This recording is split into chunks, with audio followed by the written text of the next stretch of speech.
All right. Hello, everyone. Thanks so much for joining us and taking the time to look up this webinar recording.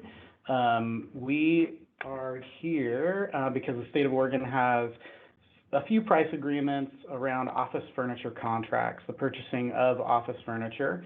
And you may be really familiar with the fact that you can buy office furniture from the companies that will be meeting with us today, but something that you may not be familiar with is there are new efforts on this contract around being able to recycle or donate or reuse some of the office furniture that you have that you need to get rid of from when you're purchasing new office furniture.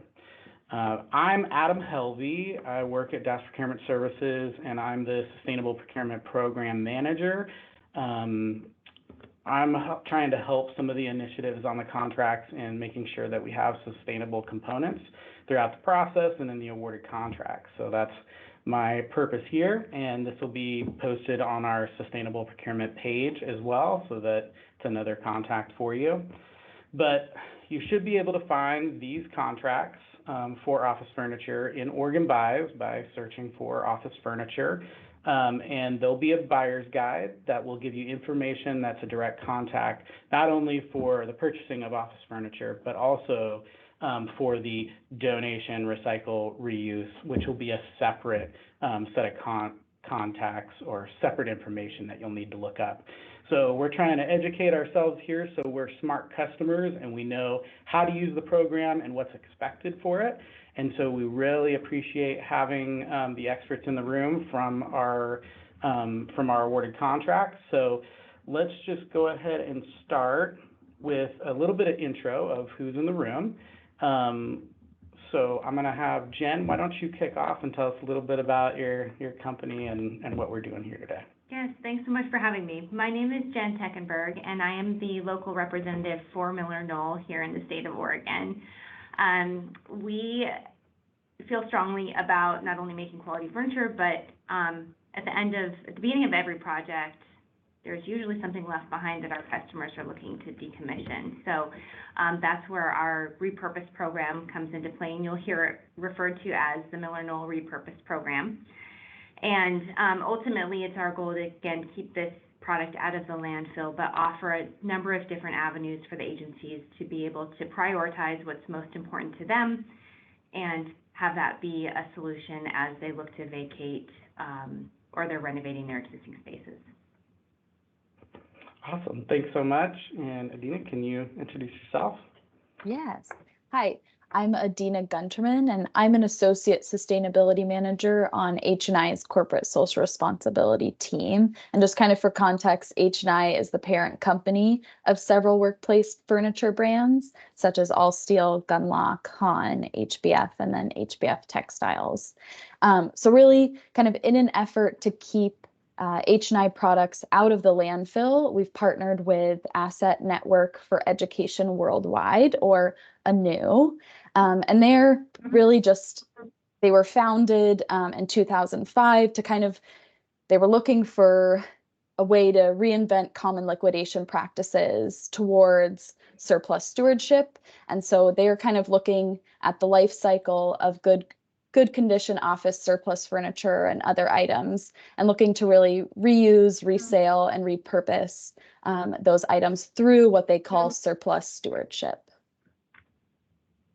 Awesome. Thanks so much. And so I'll do a little bit of a blurb here just for the efforts of the state of Oregon in terms of a sustainability. When we have opportunities to partner with suppliers like this, and they're doing a lot of, whether it's manufacturing or the companies that are doing the selling, and they're doing a lot of forward-thinking stuff like being able to have recycle donation programs, and then also helping to reduce their costs and make their products even smarter for the future. We really want to reward those efforts and use those contracts as much as possible and put those dollars, because we want those strong partnerships and to really reward those efforts. Also, I wanted to put a plug in here because we do know that in terms of the buy decision, that DAS Surplus is our go-to for donation and recycle, and we have worked with them already to establish that a lot of the things that are being donated through these contracts are not things that surplus can do anything with and actually can't take them.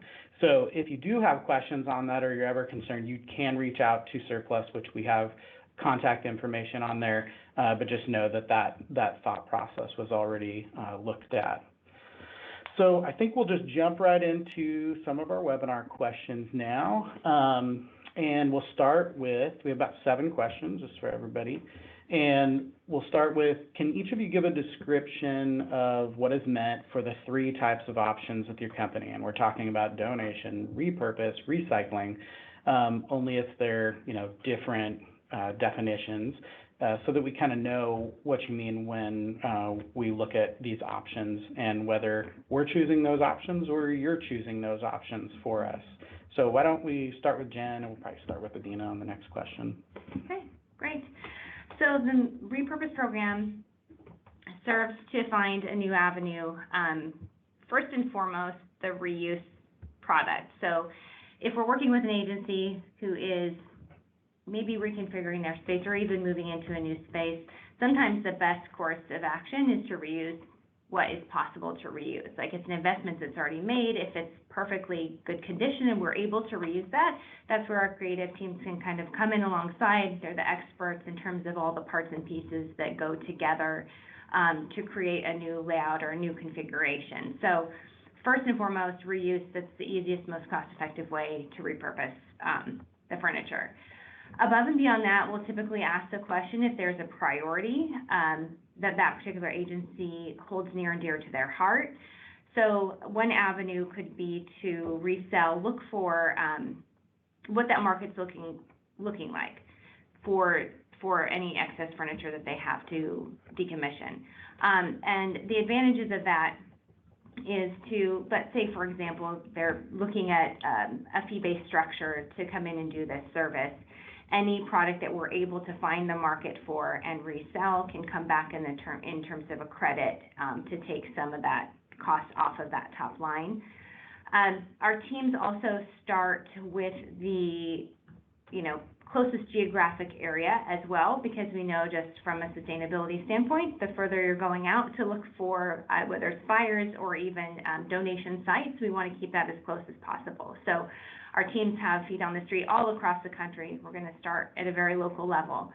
The other component is then the donation, right? So if the agency would rather find a donee, if that's even a word, it is now, to take the furniture.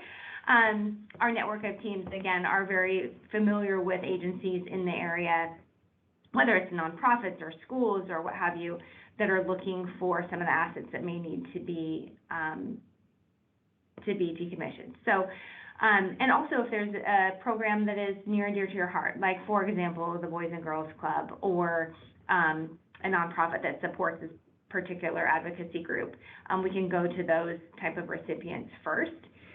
And then, of course, at the end of the day, whatever is not able to be resold or donated, we would look at a recycle. And so putting it into the stream of resources that know how to take apart all of the pieces of furniture, whether it's steel top caps off of it and stripping fabric off the panel, taking steel bases off of the chairs. And, there is scrap value in the steel as well. So one of those products like steel file cabinets is a really popular item that you can also recycle. So again, any scrap value that comes off of that could also go back towards a credit as well. Relocation. So if there is another agency that is raising their hand saying, hey, we need some furniture, and we know the agencies talk to one another, if there's an avenue for that, definitely the labor is available to be able to get the furniture from point A to point B. That's great. Awesome. And Adina, you want to answer the same question? Yeah. So specifically for the H9 Global program with the new, we're really looking at donation, repurpose, and then recycling. So under the donation bucket, Anu really receives surplus items of many types, kind of in any condition, and outreaches those items requested to local charitable organizations, municipalities, and the underserved at no cost to them for receiving the item. So they typically look for charities and organizations within a 50-mile radius of the project location. In terms of repurpose, they'll take items like furniture, equipment, appliances, office supplies, carpet tile, lighting, and those are matched kind of for increased circularity or use to build a strong local economy. And then office surplus that is offered as clean and intact, in really best or good condition. And should items kind of need to be repaired or refurbished, ANU will contact local furniture banks in the community for their services to extend the life cycle of that item. And then kind of lastly, recycling, statewide recycle centers, localized city materials recovery facilities, centers, transfer stations, and then energy from waste facilities are kind of all considered for each product to serve the community and to avoid landfill. But those are kind of seen as kind of if a customer is wishing to get to kind of nearest to zero outcomes with the stewardship of their surplus. Great, thank you so much. And just as a reminder to the people that are watching this webinar, as we're trying to educate ourselves on, the purpose of the program and the aspects of it, we want to make sure when we're using a contract that we understand the scope of that contract. So, when it comes to the suppliers, it's great. They have everything that they do, but we need to be smart purchasers and read the scope of work so we know when we come to them that we're already asking for the proper use of the service. So just a plug in there to check that contract scope, and we're not talking about too many specifics right now because contracts can be amended and all that kind of stuff, and so some of the contacts and everything could change, but that information will be inorganized under the contract, so just make sure to check it out.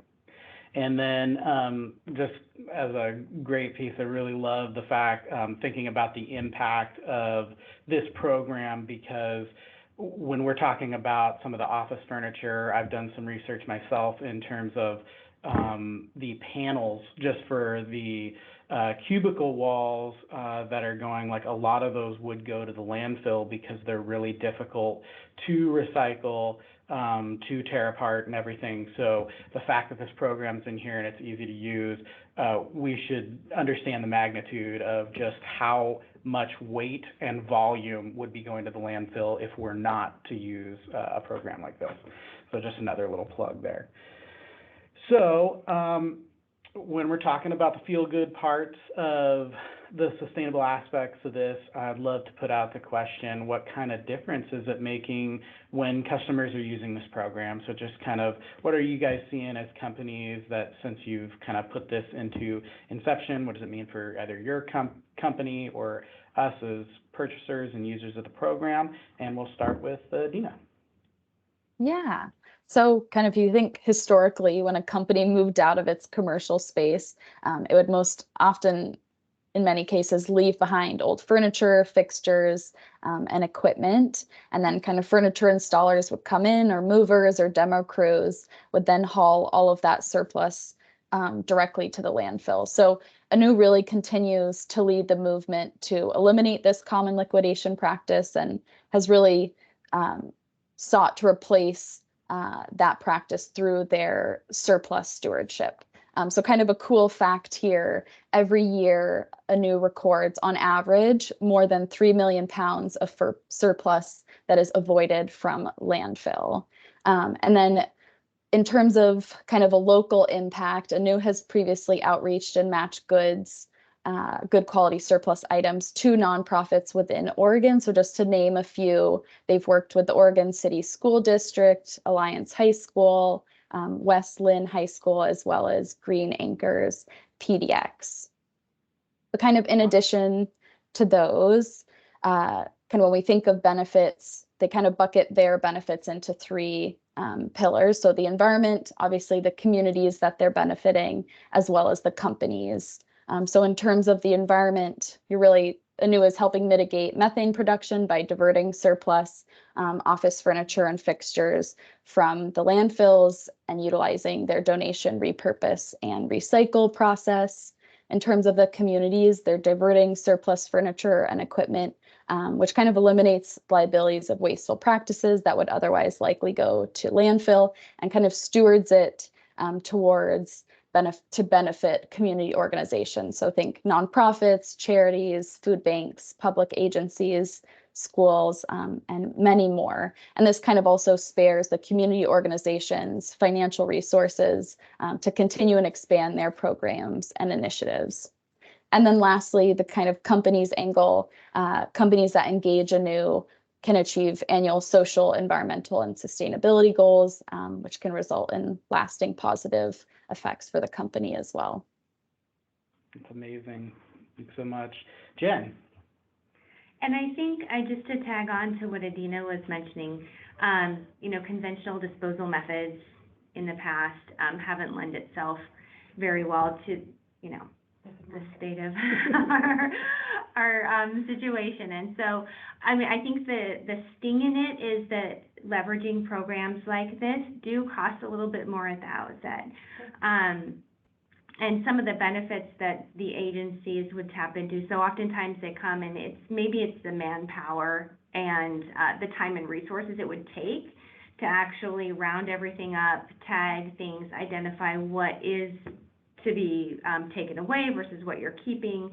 And other times it is because they want the metrics to be able to support their sustainability goals. Other times it's part of the company culture that this is a value that they hold near and dear to their heart, and it's part of their company culture. And so to be able to, walk the talk, so to speak. So I think the benefits, definitely within the community, within the organization, it is going to be a little bit more money, but that cost back to them. With the Mill and Knoll Repurpose program, we issue what's called a diversion certificate. And so I think that's one of the other differences, is really being able to track and document where the product's going. So, for example, being able to see the number of pounds that was completely diverted from the landfill, how much weight was recycled, carbon sequestering, that's something that we've also added to the documentation as well, and that accountability piece of just being able to say, hey, here's what we're doing. We believe it's the right thing to do, and making that part of their corporate story. Fantastic. Okay, so question 3. Now, when I'm queuing this up because I want to make sure, because I think it came to my understanding that you guys actually probably take more than is on scope of the contract. So I'll continue to push our agencies to know, check that scope on the contract so you know what you can give to the companies under contract. But my thought process going into this was, when we do anything around donation or recycling, there are some like, oh, we don't take that. So in terms of the office furniture area and scope, are there things that you guys don't take that are just kind of like almost a no-brainer for us that we need to know? And I'll kick that off to Jen first. Yeah, and to be honest, I have yet to come across something that we've had to say no to. There are things that we can, share that are more, for example, I mentioned the steel cabinets earlier in terms of like items that we know are highly recyclable, that are easy to manage, but there is, I have not yet come across something that we've had to say no to. Well, I think that's absolutely fantastic. So I would expect that would be different than that. So that's another plottable piece of this agreement. I think that at the end of the day, though, let's say, I think the worst case scenario would be we took it and it ended up needing to go to the landfill because there was no other avenue, and so but there's that transparency factor, right. that is shared back with the group. Yeah, and but that's really good too, because in terms of it, you guys are, the so-called expert on this agreement, so we'd love for you to look at it before, we just determine that we're checking it into the garbage. So I think that's really good. Adina, any thoughts on that? Kind of to Jen's point, I would say that Anu really provides kind of full scope services. So they'll take all loose and semi-loose items, including like carpet tile, in any condition from office spaces or warehouses, et cetera. And they're really serving to be kind of a single point resource. So yeah, there's nothing that I'm aware of that they won't take, but of course, like things that are in better condition versus others. I think that can be factored in, but I think that's also where the refurbish and refinishing comes into play. Okay, and just as a reminder for when we're talking about scope on the agreements, there are really 6 categories of office furniture that you'll be able to find really easily, and that'll give you an idea of what, on the flip side of this agreement, that you can use in asking them if they'll take, which is awesome because they take it all. So that's awesome. Now, this is going to be really along the same lines of what we just talked, but I think it's just another thing that comes to mind of like, what are the capacity limitations? Are there anything that we need to consider when we're using this agreement in terms of like too much, too little type of thinking? So, yeah, we'll start with Adina. Yeah, there aren't really any capacity limitations. Kind of for context or example, Anu is currently working on a 500,000 square foot project in downtown New York City, in addition to many other assignments kind of across the country that they're working on simultaneously. So yeah, the answer is no, there aren't any capacity limitations that I'm aware of currently. That's great, and that's just type of information I was kind of hoping to relay that gives some real world explanation there. Jen, anything around your neck of the woods? I think the thing I would add is, I think one of the number one questions is a project too small? Because sometimes we'll get a call for, where we have 6 chairs, they're taking up space in the closet, and it just kind of comes back to economies of scale. So the more sizable the project, the more cost effective, right, when you think about time and dollars is going to be. So my encouragement, or I guess my word of advice would be to, if there is a way to consolidate, right, fewer trips, get creative, and maybe even an agency who might have multiple locations, if they talk to one another and within the agency can, consolidate and create some efficiencies there, that can also be beneficial as well. That's absolutely perfect. And what I would urge with state agencies as you're using this agreement, so we look at different ways that we can consolidate and limit. And, one of the ways we talk about is shipping, right? Like how many times a delivery truck can, deliver to the same area, making those efforts so that we're basically shopping in a smart manner. So this goes with this too. Maybe there's some planning that you can put in. Maybe there's, something that you can do with another division, but definitely take a look into that and help them with that.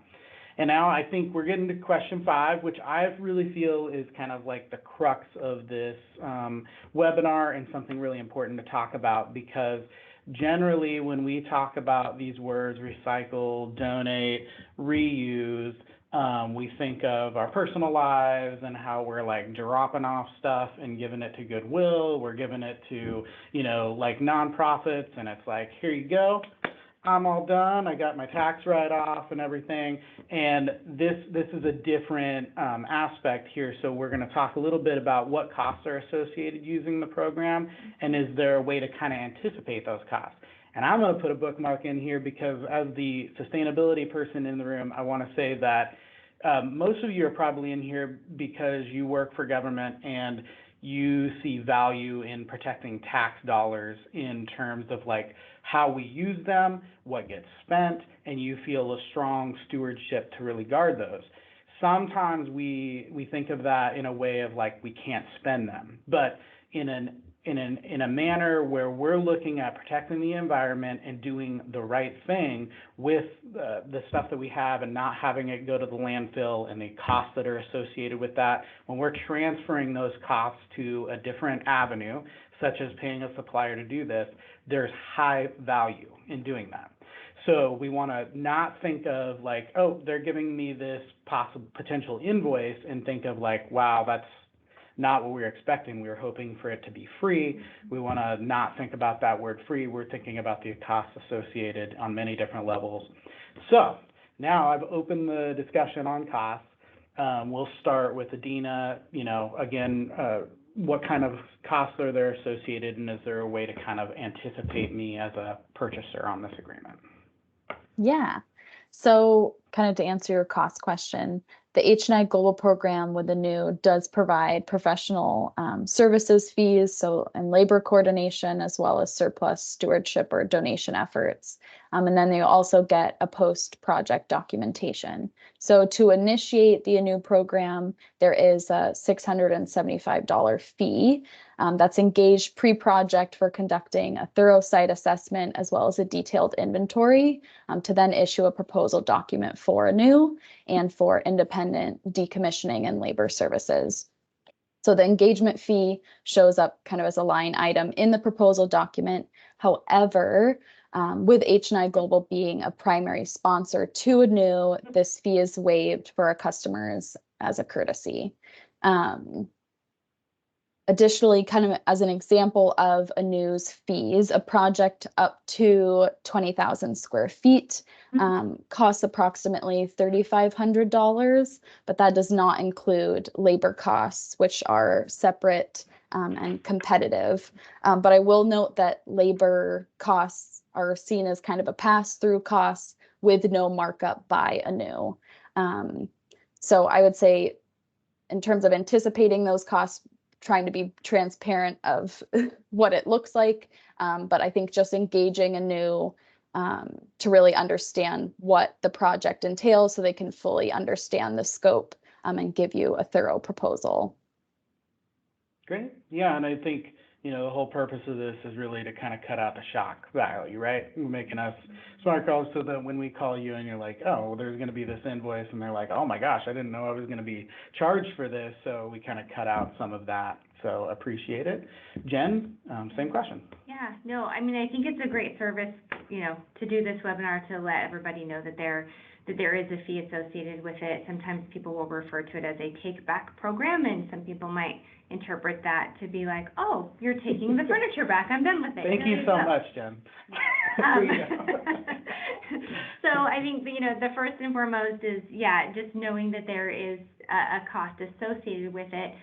In our experience, I wish I could say that there is a consistent cost per square foot, but when we've been working with different agencies, every project seems to be so very unique. We recently had an example of, somebody doing a project back in 2019 where the scope was the agency had done a lot more work up front in terms of inventorying the furniture on their own, palletizing the panels, so none of that needed to be done. So the more work that, and not every agency has that luxury of that manpower that can take that on. So we can absolutely come in and do that part of it at a cost. But that would be one way of saving money, doing more yourself. Also, just kind of depending on the building access, right? If it's on the third floor and there's going to be stair carry involved, or there's restricted hours of access, those types of factors will influence the overall cost of the project. And then it also comes back to what is the state of the market, right? So how maybe there is demand for a resale component. Maybe the donations are, we've exhausted all of, the 50-mile geographic radius, and it has to go beyond that. So it really does vary from project to project, and I think my best advice would be your furniture partner should be asking early on, because it does take some time as well. So it's, if we have 3 to 4 weeks to be able to plan for this, you're going to get best results. When you're bringing the new furniture in saying, oh my gosh, we need to get rid of this furniture, sometimes the costs are going to go up because now your choices and your options are really limited. So I would say, early engagement, be thinking ahead on it, and we don't have the Repurpose Miller Knoll Repurpose program. It doesn't have an initial fee. It's just quoted on a case by case, and either they buy it or they don't. Right. And we're, in our efforts here, we're thinking too, like government offices all over the state of Oregon. From my knowledge, these companies because they're so large, actually contract with, companies to come and get the stuff. So it's probably not going to be with a truck with your guys' company's names on it. It's going to be, something different. And so they're going to have to travel a certain amount of distance. So all these costs that we talk about in terms of contracting and purchasing, these are all things that are considerations for the cost that'll get put on the invoice to you. Can I add on? Yeah, absolutely. Too? So another factor could be if there's an agency who is used to working with a service provider and they know their furniture inside and out and they have an established relationship with them, there's nothing to say that we can't use that same team to execute on the labor portion as well. So, and that is usually just an upfront conversation to say, do you have a preference in the labor team that is feet on the street? So. Right, and something to remind you of as a purchaser on this contract, our office isn't negotiating the prices that are going in on the invoices, nor the company that you do the work with. So that's the stuff that you're going to do on your own level, contact multiple of them, but we are, we're not working on that. That's something that you'll work out with them, and obviously as an individual based on so many different factors. So great answers. So now we're on second to the last question. So if I'm doing planning and doing my due diligence as an agency purchaser, and I know I've got these panels or all this office furniture, when should I be thinking about, how much lead time I need to give? Can the process be very slow, or, what kind of factors should I think about to be a smart user of the contract? And we will start with Adina. I can't remember who went first. No worries. I'll kick it off. Okay. Well, really, we say that clients should consider their project's kind of decommissioning process during the initial phase of the architectural design process, or really just in advance of the building's or product's end of life, to fully anticipate the costs as well as understand the project's kind of full impact from start to finish. And so agencies are really encouraged to plan ahead to allow for better project planning, community outreach for donation, as well as kind of the labor and partner planning aspects.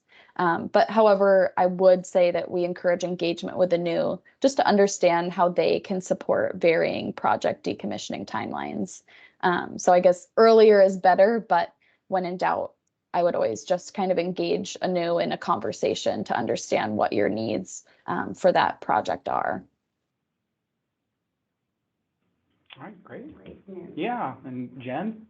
Yeah, and I, just kind of echoing what I had mentioned before in terms of the timeline, and I think Adina hit the nail on the head there. Earlier is better. There's no such thing as too long of a lead time. The more time the crews have to find homes for the product, the better, and oftentimes it means it's going to be less expensive as well if you can allow a little more time, especially for that resale component. So I would say, if there's a project coming on, it should be part of that full circle of, okay, we know we're going to be in the planning phases, we know there's potentially an architect or DAS involved, and then that last component of, that decommission piece. Right. And I think kind of we knew the answer to that, but it's really good to just kind of go over it and keep remembering that when we're planning, we're really reducing our costs all around, like how often or how long we have to store the items, getting it in time so the next project can take off, and then giving them plenty of time that we can actually have a more informed way of how we move that furniture and get it to them. So all good there. I will say, yeah. If someone has a week to get rid of something, don't hesitate to call, because the worst answer you'll get is, oh gosh, you don't have it in time. But if there's that chance that you can avoid putting it into the landfill, I'd say take it. Yep. All right, last one. This is along the lines of, it used to be a long time ago that we would kind of donate and we just feel good about it, or we'd do something that we thought was sustainable and just kind of feel good about it. But now we're really more savvy in terms of wanting to see the good that our choices and our efforts and our dollars make.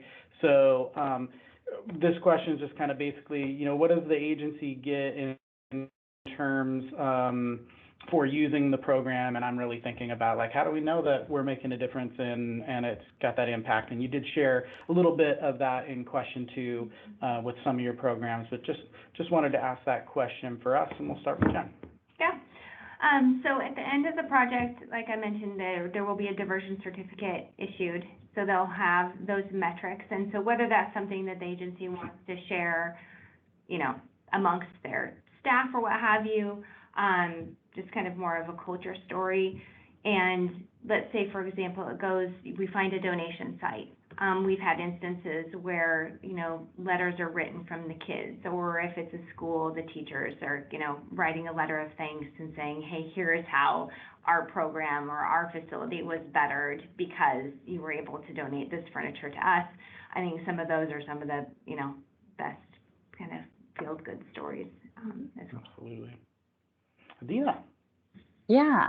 So the agencies, they'll receive kind of a certificate highlighting project metrics. So they'll get notes on the tonnage diverted from landfill, greenhouse gas avoidance measurements. They'll also get a tax receipt, and then an independent audit report on every project. But I think ANU has they really love to highlight their success stories with community partners. And so there's a lot, if you look online, they have many recipient success stories. So I think they're always willing to share those positive relationships and stories with their clients. Yeah, awesome. And, you know, I would encourage you, if you have the bandwidth in your job, to be able to check out some of their websites, check out some more information. I know these companies do, you know, demonstrations and things that you can go to and see at their events and actually see the details of what they're doing in their manufacturing and in their practices that give you even a broader aspect of, like, how good these programs are. So if you have that ability, that's a really cool thing to kind of plug into. So that's really it in terms of the webinar. I just wanted to say thank you a lot to Adina and Jen for making the effort to join us and to tell us all about it. I think it's a really good aspect for the agreements and helps us be a little smarter when we're engaging with them. And yeah, any closing thoughts that you guys wanted to give before we kind of end? Just throw it out there. No, but thanks for having us. Yeah, thanks for having me. Happy to contribute. I am excited that we have an avenue for state agencies to do this. I wholly embrace sustainability, and, you know, as government, we can drive some of that too. And as much as we can, I'm all for it. So again, thank you guys for being our partners in this, and I really hope that this takes off and, you know, just gives us more ideas of how we can make these inroads to, you know, make environmental impacts all over the place. So again, thank you guys. Yes, thanks. And that was Carrie Ashford giving that information. And so, yep, thank you so much. And, you know, we'll use as many metrics as we can find around this for sustainable, you know, our sustainable procurement program in the future, and tracking to see the difference we're making in the state of Oregon. We buy a lot of stuff, we get rid of a lot of stuff, and yeah, we want to be good stewards with that effort. So thanks so much, and I will stop the webinar. Everybody have a good day. Thank you. Thank you. Thank you.